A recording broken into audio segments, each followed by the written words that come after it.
할렐루야. 오늘은 마태복음 17장 14절에서 20절의 말씀을 가지고 겨자씨만한 믿음이 있다면 이와 같은 주제로 은혜를 나누고자 합니다. 흔히들 믿음하면 특별한 어떤 신비적인 면을 생각합니다. 그리고 믿음으로 얻게 되는 기적은 누구나 쉽게 얻을 수 없는, 체험할 수 없는 깊은 경지의 영역이라고 생각을 합니다. 그러나 그렇지 않습니다. 오늘 본문에서 주님은 분명 말씀하시기를 너희에게 만일 믿음이 겨자씨만큼만 있다면 이 산을 명하여 여기서 저리로 옮기라 할지라도 옮겨질 것이요 그리고 너희가 못할 것이 없다고 이렇게 말씀하고 있습니다. 여기서 주님이 말씀하시는 것은 어떤 물리적인 능력을 말하는 것이 아닙니다. 하나님의 말씀을 의심 없이 믿고 그리고 그 말씀에 순종할 때 상상도 못했던 일들이 하나님의 방법에 의해서 해결되는 것을 말하는 것입니다. 다시 말해서 순전한 믿음으로 하나님의 말씀하시니까 그대로 받고 그리고 따르는 그런 믿음이 있을 때 하나님께서는 기적을 예비해 놓으시는 것입니다. 미국의 어느 작은 마을에 부모님과 함께 2살 된 동생 그리고 5살 난 소녀 테스가 살고 있었습니다. 늦은 시간까지 잠이 안 와서 뒤척거리던 테스는 부모님이 조용한 말로 나누는 대화를 듣게 되었습니다. 그것은 바로 동생 앤드류가 뇌종양에 걸렸는데 돈이 없어서 그저 수술도 못하고 오직 하나님의 기적만 기대할 뿐이라고 이렇게 얘기를 나누었습니다. 이튿날 테스는 자신이 모아둔 저금통을 열어서 동전을 세고 또 세어보았습니다. 그러다가 그것을 가지고 집 가까운 약국으로 달려갔습니다. 약사 선생님은 어떤 남자 손님과 대화를 나누느라고 테스를 미처 보지 못했습니다. 조바심이 난 테스는 저금통을 탁자에다가 탁 소리가 나게 그렇게 내려놓았습니다. 그때서야 그 약사 선생님은 테스를 발견하고 다가와서 이렇게 말했습니다. 나의 남동생이 오랜만에 나를 찾아와서 얘기를 나누다 보니까 너무 반가워서 얘기가 길어졌고 너를 미처 발견하지 못했구나. 미안하다. 무엇을 사러 왔니? 이렇게 물었습니다. 그러자 테스는 자기도 남동생이 있는데 지금 너무 많이 아프고 부모님은 자기 남동생에게 기적이 필요하다고 말했는데 이 돈으로 기적을 살 수 있다면 그 기적을 달라고 얘기를 했습니다. 그러면서 돈이 더 필요하면 더 모아서 갖다 드리겠다고 그렇게 말을 했습니다. 그러자 그 약사 선생님은 이 약국에는 내가 찾는 기적이 없단다 하면서 거절을 했습니다. 그때 약사 동생이라는 사람이 테스에게 다가오더니 이렇게 말했습니다. 내가 옆에서 2사람이 나누는 대화를 다 들었단다. 그리고 내가 가진 돈으로 충분히 기적을 살 수 있단다. 그리고는 테스를 집에까지 바래다주고 테스의 부모를 만나 동생 앤드류의 병에 대해서도 물어보았습니다. 그러자 테스의 그 부모님은 테스의 동생 앤드류가 뇌종양에 걸렸다고 하면서 그러나 수술비가 없어서 그저 하나님의 기적을 바라며 기도하고 있다고 말을 했습니다. 그 얘기를 들은 약사 선생님의 동생은 자신이 뇌의과 전문이라고 하면서 테스 동생 앤드류를 무료로 뇌종양 수술을 해주겠다고 약속을 했습니다. 할렐루야. 이것이 바로 겨자씨만한 믿음의 기적이 아니겠습니까?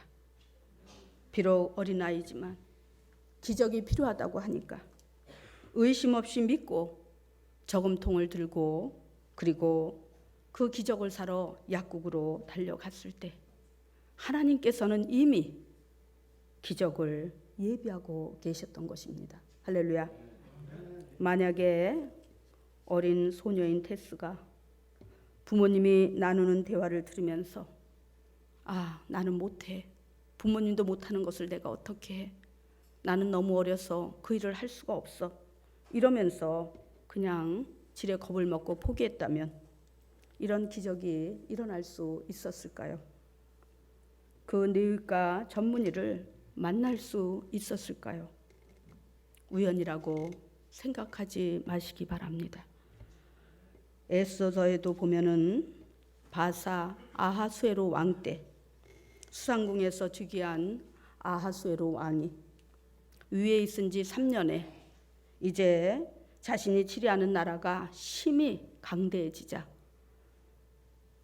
바로 그것을 자축하고 또 자신의 위엄과 부를 드러내기 위해서 일주일 동안 각 도의 귀족들과 방백들을 초대해서 바로 일주일 동안 내내 연회를 베풀게 됩니다. 그러다가 술이 취해서 흥이 나자 용감한 남자가 미인을 얻는다는 속설도 있듯이 자신이 왕으로서도 대단하지만 한 남자로서도 대단하다는 것을 자랑하고 싶어서 자신의 부인인 왕후 와스티를 바로 연회석에 나오라고 명령을 합니다. 그러나 다른 자리도 아니고 술자리에 부름받은 그 왕후 에스더는 자존심이 상해서 그 명령을 거절하게 됩니다.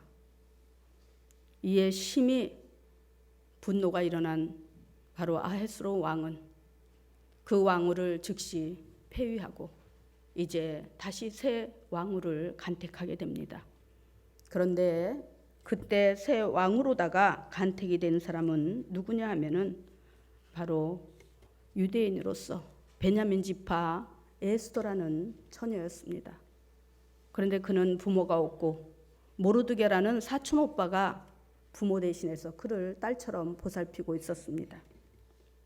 그런데 그 왕궁에는 아각 사람 하만이라는 자가 수석 대신으로 있으면서 자기의 위를 남용하여서 얼마나 사람들에게 못되게 하고 악하게 구는지 자기의 위엄을 드러내며 그 궁궐에 여기저기 돌아다닐 때 사람들이 무릎을 꿇고 절을 하지 않으면 가만두지를 않았습니다. 그래서 그가 나타나기만 하면 모든 사람들이 두려워 벌벌 떨면서 무릎을 꿇고 절을 했습니다. 그런데 모르드게는 그렇게 하지 않았습니다. 사람을 두려워하여서 비굴하게 그렇게 머리를 조아리고 그리고 절을 하는 것은 옳지 않다고 생각했습니다. 왜냐하면 그는 하나님을 믿는 신실한 그런 믿음의 사람이었기 때문입니다. 그래서 그 하만을 보고도 절을 하지 않자 하만은 그를 괘씸하게 여겨서 그의 뒤를 조사해 보니까 바로 바벨론 포로 때 끌려온 그런 노예 민족인 유다 민족이었습니다. 그러니까 그 하만이 생각하기를 그래, 이 모르드게 하나만 죽이는 것은 내 분이 풀리지 않아. 그러니까 그의 모든 민족까지 다 진멸을 시키고 말 거야. 그러면서 왕에게 그 모르드게가 왕궁의 법칙을 어기고 절을 하지 않고 그렇게 마음대로 행동을 한다고 조서를 꾸며서 올리고 그리고 그의 민족과 함께 다 진멸시킨다는 그런 바로 왕의 인장도 받아냈습니다. 그래서 이제 그 사건으로 인해서 정말 그 유다 민족은 하루아침에 풍전등화의 위기에 놓이게 됩니다. 그런데 어느 날 왕이 잠이 안 와서 뒤척뒤척거리다가 왕의 역대일기를 가져오라고 해서 그 역대일기를 읽게 되는데 거기에는 모르드게의 공로가 적혀 있었습니다. 그 왕의 측근에서 보필하던 내시 2명이 왕을 모살하려는 그런 음모를 꾸미고 있을 때 그것을 모르드게가 발견하여서 대신에게 알려줌으로 왕의 목숨을 구해냈던 것입니다. 그 기록을 읽고 나서 왕은 대신들에게 명령하여서 그 모르드게에게 푸짐한 상을 주고 그 위를 높이라고 이렇게 얘기를 합니다.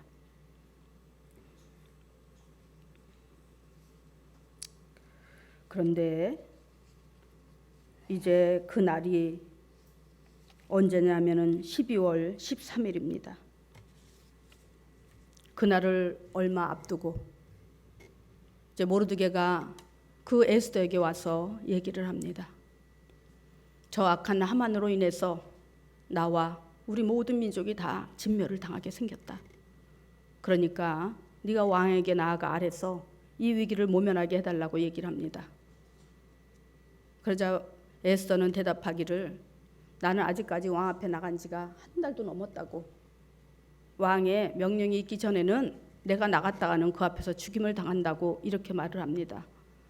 그러자 모르드게가 네가 이 자리에 있는 것이 오늘 이런 때를 위해서 있는지 누가 아느냐고 하면서 네가 그 왕후라는 그 직위를 이용해서 너의 민족을 구하지 않으면 우리 모두는 다른 데로 구원과 노임을 받겠거니와 너와 네 가족은 죽임을 당할 거라고 이렇게 얘기를 합니다. 그래서 에스더는 그 말을 듣고 가슴이 철렁했어요. 그래, 내가 비록 이 바벨론 포로로 끌려와서 아하스로 왕의 왕후가 되었지만 나의 정체성은 하나님을 믿는 사람이고 그리고 내 민족은 하나님이 선택한 선택 민족인데 비록 지금 이렇게 포로로 끌려와 있는 이런 상태라고 해서 내가 내 본분을 잊으면 되겠는가?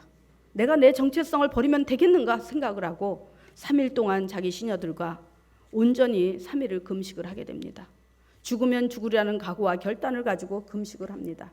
그리고 그 사촌 오빠 모르드게와 그 민족들에게 다 같이 금식하면서 나를 위해서 기도해달라고 이렇게 얘기를 합니다. 그리고 나서 이제 에스더가 금식 기도를 마치고 왕 앞에 나가서 이제 왕과 조우를 하게 됩니다. 그래가지고 3일 동안 잔치를 하다가 다른 사람 하나도 초청 안 하고 하만만 초청했어요.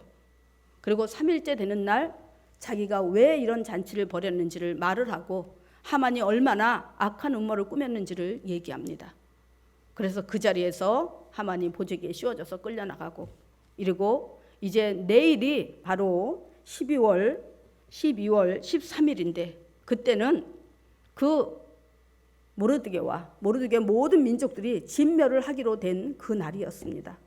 그런데 바로 그날에 조서가 정말 빠르게 그렇게 다시 선포되고 그래가지고 이제 그 유다 민족이 진멸될 그날에 그 하만과 또 하만의 민족 아각 사람들이 다 진멸되는 이런 놀라운 바로 반전의 역사가 일어나게 되었던 것입니다. 할렐루야.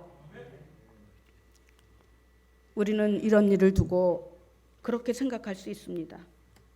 아, 우연히 그렇게 됐겠지. 아니요. 그 왕이 왜 갑자기 잠이 안 왔을까요? 그렇게 숙면을 취하고 잠을 잘 자던 왕이 어느 날 갑자기 그렇게 잠이 안 와서 불면증에 시달리다가 그 역대 일기를 갖다가 좀 봐야 되겠다. 그러면서 거기서 모르드게의 공로를 발견하게 되고 이 일로 인해서 모르드게가 왕의 신임을 얻게 되고 그러면서 또 날짜가 돼서 그 에스더가 그 하만의 그 악한 음모를 얘기하게 되고 이러면서 결국은 정말 그 막간의 차이로다가 바로 유다 민족이 진멸될 그 시간에 그 하만과 아각 민족이 진멸되는 그런 놀라운 반전의 역사가 일어나게 되었던 것입니다. 할렐루야. 믿으십니까? 하나님은 이렇게 물밑 작업을 통해서 배후에서 역사하시고 모든 기적을 이루시는 분이라는 사실을 믿으시기 바랍니다. 할렐루야. 그러므로 말씀하십니다. 너희에게 겨자씨만한 믿음이 있다면 이 산을 들어 여기서 저기로 옮기라 할지라도 그리 된다고. 기적의 주체는 하나님이십니다. 하나님은 전지전능하셔서 무에서 유를 창조하시고 없는 것을 있는 것 같이 불러내시고 죽은 자를 살리시는 분이십니다. 그러므로 전능하신 하나님으로부터 오는 기적을 나의 삶의 수원지로 끌어들이려면 무엇보다 믿음이 있어야 되는 것입니다. 그러려면 첫째로 작지만 신중하는 믿음이 있어야 합니다. 복음서에 보면은 예수님을 만나 기적을 체험하고 인생의 반전을 이룬 사람들은 모두가 다 겨자씨만한 작은 믿음을 가진 자들이었습니다. 왜냐하면 그들은 오랫도록 육체적으로 정신적으로 고통받으면서 질병으로 인해 그렇게 힘들게 살아왔기 때문입니다. 만약에 이들에게 큰 믿음이 있었다면 진즉에 믿음으로 고침받고 건강을 찾고 형통한 삶을 살았겠지요. 그런데 이들은 좋다는 약은 다 써보고 용하다는 의원도 다 찾아가 보고 인간요법으로 할 수 있는 모든 것도 다 해봤습니다. 그런데 낫지를 않았습니다. 그러던 중 들리는 소문에 예수라는 분이 있는데 그분만 만나면 어떤 병이든 다 고침받을 수 있다는 것입니다. 이 말을 듣는 순간 듣지 못하는 자도 말 못하는 자도 흉악히 귀신 들린 자도 마음속으로 생각했습니다. 그래, 한번 가보자. 가서 한번 만나보자. 아주 작은 겨자씨만한 믿음의 기대를 가지고 예수님께 나아갔던 것입니다. 여러분, 겨자씨가 얼마나 작은지 아십니까? 우리가 가장 작은 씨앗을 볼 때는 바로 그 씨앗이 바로 참깨입니다. 근데 그 참깨보다 훨씬 작은 게 겨자씨입니다. 그렇게 작은 씨앗입니다. 그런데 바로 그런 믿음을 가지고 그들은 주님 앞에 나아갔던 것입니다. 그러자 그런 그들을 보시고 주님이 물으십니다. 아니, 확인하십니다. 내가 낫고자 하느냐? 내가 고침받고자 하느냐? 그들 안에 진정으로 그 겨자씨만한 믿음이 있는가를 주님은 체크하고 있는 것입니다. 왜냐하면 아무리 작은 믿음일지라도 순종하지 않는 믿음은 가짜 믿음이기 때문입니다. 우리의 믿음이 비록 겨자씨만큼 작은 믿음일지라도 그 믿음의 주체 되시는 하나님은 너무나 크신 하나님이시기 때문입니다. 주님 앞에 나아갔던 모든 자들은 자신의 믿음이 비록 겨자씨만큼 작지만 전능하신 하나님을 바라보고 나아갔을 때 문제가 해결되는 기적을 체험할 수가 있었던 것입니다. 히브리서 11장 1절에서는 그렇게 말씀합니다. 믿음은 바라는 것들의 실상이요 보지 못하는 것의 증거다. 바라는 것들, 우리가 막연히 기대하고 바라는 것들이 우리의 현실 가운데 눈으로 목도할 수 있도록 나타나고 그리고 보지 못하는 것의 증거가 되어서 우리 앞에 확연하게 드러난다는 것입니다. 믿음의 역사는 내가 만들어내는 것이 아니라 바로 주님께서 작지만 순종하는 믿음으로 나아갈 때 태산 같은 기적의 결과를 선물로 안겨주시는 것입니다. 그러므로 믿음 없다고 말하기 전에 주님의 말씀에 먼저 순종하시기 바랍니다. 그리할 때 여러분의 삶의 자리에도 놀라운 반전의 역사가 일어나게 될 것입니다. 아멘. 두 번째로 작지만 겨자씨만한 믿음 안에는 생명의 씨앗이 들어 있습니다. 마가복음 4장 30절에서 32절에 보니까 이렇게 말씀합니다. 또 가라사대 우리가 하나님 나라를 어떻게 비하며 또 무슨 비유로 나타낼꼬? 겨자씨 한 알과 같으니 땅에 심길 때에는 땅 위의 모든 씨보다 작은 것이로되 심긴 후에는 자라서 모든 나물보다 커지며 큰 가지를 내니 공중의 새들이 그 그늘에 깃들일 만큼 되느니라. 믿음에는 죽은 믿음과 산 믿음이 있습니다. 죽은 믿음은 외형으로 볼 때 화려하게 포장돼 있어서 제법 큰 믿음처럼 보이지만 그 안에는 생명이 없습니다. 빈 수레가 소리가 요란하듯 소리만 요란하지 실속이 없기 때문입니다. 또한 조그만 일에도 쉽게 흔들려서 금방 넘어지는 뿌리 없는 나무이기 때문입니다.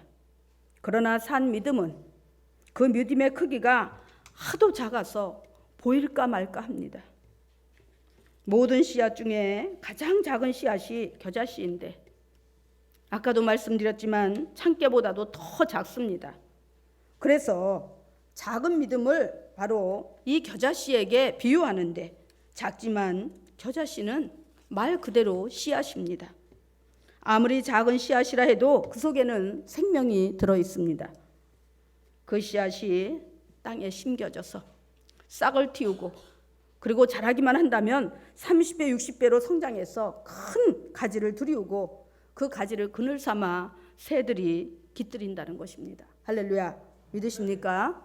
이것이 바로 겨자씨만한 믿음이지만 산 믿음은 이렇게 엄청난 시너지 효과를 발휘하게 되는 것입니다.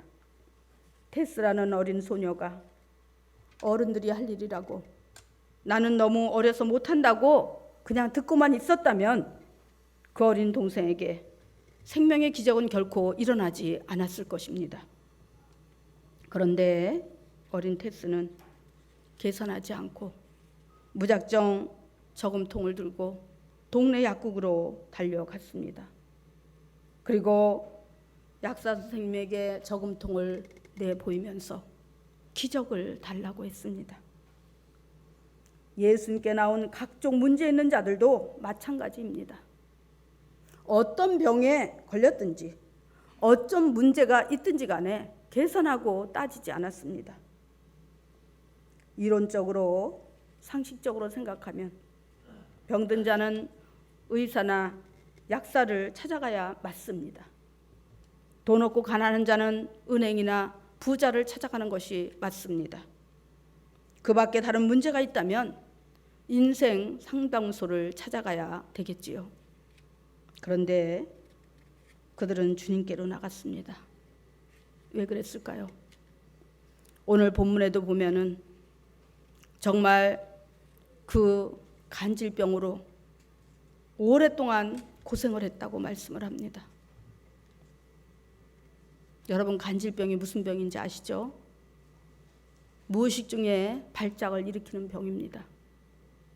그런데 그 발작이 끝나면은 아무 일도 없었다는 듯이 툭툭 털고 일어납니다.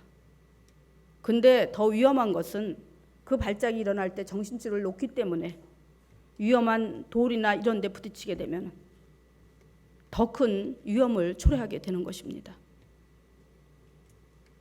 아들이 이런 병에 걸려서 오랫동안 고통받을 때 그 아버지는 얼마나 힘들고 마음이 아팠겠습니까? 그 아들의 병을 고치기 위해서 무슨 일은 안 해봤겠습니까? 그런데 정말 아주 가느다란 마지막 희망의 끈을 놓지 않고 정말 작은 겨자씨만한 믿음을 가지고 주님 앞에 나왔던 것입니다. 주님이 고쳐주시겠지. 다른 사람들도 어떤 병에 걸렸어도 다 치료받았다는데 우리 아들도 고쳐주시겠지. 설마 우리 아들만 외면하시겠어? 나도 한번 가보자.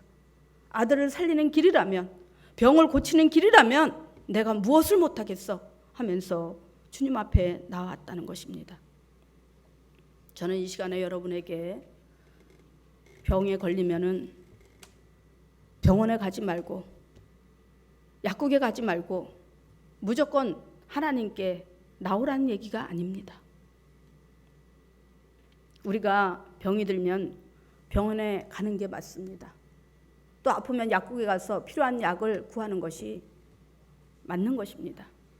그런데 그보다 더 앞서서 하나님 앞에 기도하면서 하나님, 제가 이러이러한 병에 걸렸는데 어떻게 치료하면 될까요? 하나님, 저는 믿음이 없어서 병원에 가서 의사에게 치료받고 약국에 가서 약을 사 먹고 이렇게 치료받기를 원하는데 하나님이 어떻게 했으면 좋을까요? 먼저 하나님 앞에 무릎 꿇고 기도할 때에 하나님께서 그 마음의 문을 열어주시는 것입니다. 어떻게 치료해야 될지. 그래서 내 마음에 그래 나는 병원에 가서 치료받고 싶어. 그러면 가세요. 하나님은 의사도 약사도 다 하나님의 치료의 도구로 사용하시는 것입니다. 할렐루야. 그런데 무조건 하나님을 외면하고 이거는 세상에 가서 고쳐야 돼. 이거는 세상 의학으로 고쳐야 돼. 이거는 내 생각이 옳아. 이것이 아니라는 것입니다. 여기에 나왔던 이 간질병 아들을 둔 그 환자의 아버지도 어떤 방법은 안 써봤겠습니까? 이것저것 다 써봤는데 고치지 못했다는 것입니다. 그런데 마지막으로 주님께 나와서 신락 같은 희망을 가지고 주님께 나와서 그렇게 간절히 간구했을 때 주님은 그 병을 고쳐주시자 제자들이 주님께 묻는 것입니다. 응? 왜 우리는 못 고쳤습니까? 근데 주님이 뭐라 그래요? 이 패역한 세대요. 이 말이 무슨 말인지 여러분 마음에 깊이 새겨보시기 바랍니다. 하나님을 믿는다고 하면서 믿음으로 살지 않는 사람들, 하나님을 우리의 주권자여 경영주여 공급자라고 입으로는 말하면서 그 하나님을 전혀 의뢰하지 않는 자들, 세상에 나가서 인본주의적으로 치닫고 그저 이렇게 주일날 예배 드릴 때만 와서 주여 주여 찾고 이 성전을 떠나는 동시에 모든 것을 인본주의로 해결하려고 하는 사람들, 그런 사람들을 가리켜서 주님은 패역한 세대라고 말씀하고 있는 것입니다. 그러면서 너희 마음에 겨자씨만큼만한 믿음이 있다면 이 산을 들어 저기서 여기로 옮기라 할지라도 옮겨진다는 거예요. 할렐루야.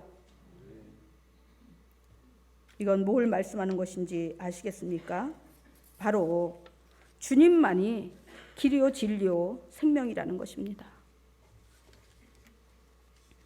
세상 과학이 발달하고 시대가 변함에 따라서 이제 인간이 대체할 수 있는 수많은 방법과 그런 통로들이 열렸습니다. 그럼에도 불구하고 우리가 주님을 믿고 의지해야 되는 것은 주님은 어제나 오늘이나 영원토록 동일하시고 천년이 지나고 만년이 지나도 바로 우리의 모든 생명권, 사람이 죽고 살고 그리고 구원을 받고 못 받고의 그런 영생권은 하나님이 쥐고 계시기 때문입니다. 할렐루야. 그래서 성경은 말씀합니다. 너의 행사를 주께 맡기라. 그리하면 그가 이루시리라. 사람이 마음으로 자기 길을 계획할지라도 그 걸음을 인도하는 자는 야훼시니라. 할렐루야. 우리가 믿음이 있다고 하면서 실천하지 않는 믿음은 가짜 믿음입니다. 주님을 믿으면 모든 것을 주님께 먼저 맡겨야 되는 것입니다. 그리고 주님을 의지해야 되는 것입니다. 여러분이 오늘 이 자리에 나올 수 있었던 것은 그래도 여러분 안에 겨자씨만한 믿음이 있기 때문입니다. 그리고 그 믿음 안에는 생명의 씨앗이 들어있습니다. 그 믿음의 씨앗을 여러분의 마음 안에 잘 심고 가꾸시기 바랍니다.